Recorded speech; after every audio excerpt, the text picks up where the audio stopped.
Suit for permanent injunction.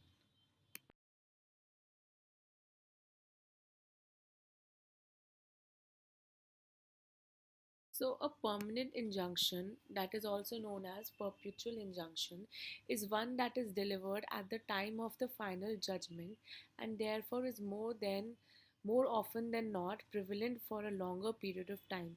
In this scenario, the defendant is perpetually restrained from the commission of an act or the absistence from the commission of an act, which would defeat the interest of the plaintiff. So, Section 38, Clause 1, subject to the other provisions contained in or referred to by this chapter, a perpetual injunction, that is, a permanent injunction, may be granted to the plaintiff to prevent the breach of an obligation existing in his favor, whether expressly or by implication. Ram is a tenant at Sham's flat. Okay, now Sham has specifically asked Ram to not displace the prayer room as it had a gold statue of deity. Ram willfully disobeyed and tried to remove the statue. So, here the court may grant a permanent injunction in order for Ram to fulfill the request of Sham.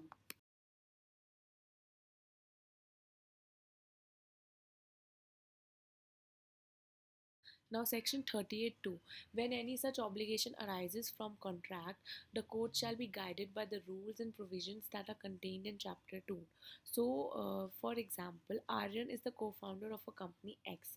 He breaches the clauses of the company rules and therefore creates a risk of potential damage to the company's reputation. Now, Aisha is the co founder of company X too. So she may attain an injunction to prevent Aryan from doing any act that would eventually aid to the destruction of the reputation of the company. Now, section 38(3). When the defendant invades or threatens to invade the plaintiff's right to or enjoyment of property, then the court may grant a perpetual injunction in the following cases. First, where the defendant is trustee of a property for the plaintiff. Example for this is that like Seema owns a farmhouse in Dehradun. Emily is a trustee of the property and engages in some illegal activity. So here Seema may seek an injunction to prevent further illegal. Now, where there exists no standard for ascertaining the actual damage caused or likely to be caused by the invasion, now here Ayush has 3-year tenancy lease at Dave's house. Upon the expiry of such lease, Dave wanted to move back to his house. However, Ayush refused to leave or pay rent. So Dave may seek an injunction as there may be a risk of him being homeless and suffer huge losses. Again, in section 38(3), clause 3, subclause C, there is one more case, that is where the invasion is such that compensation in money would not afford adequate relief. So, example for this one is that Arjun and Karan are school friends and they rent an office space for him. Arjun, Karan's school friend, he rents an office space for him to set up an office. Being his friend, Karan agrees to the same.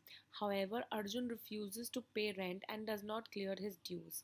There is a lag of 8 months, which leads to heavy losses for Karan. He is entitled to seek an injunction in order to stop Arjun from using the office space. Now, last one is where the injunction is necessary to prevent a multiplicity of judicial proceedings. So here Arya has 7 tenants, out of which 5 tenants have failed to pay the rent for 5 months. Consecutively, she files a suit against all of them with the same cause of action. So the court may allow an injunction in order to prevent multiple proceedings that will go simultaneously. That's all. Thank you.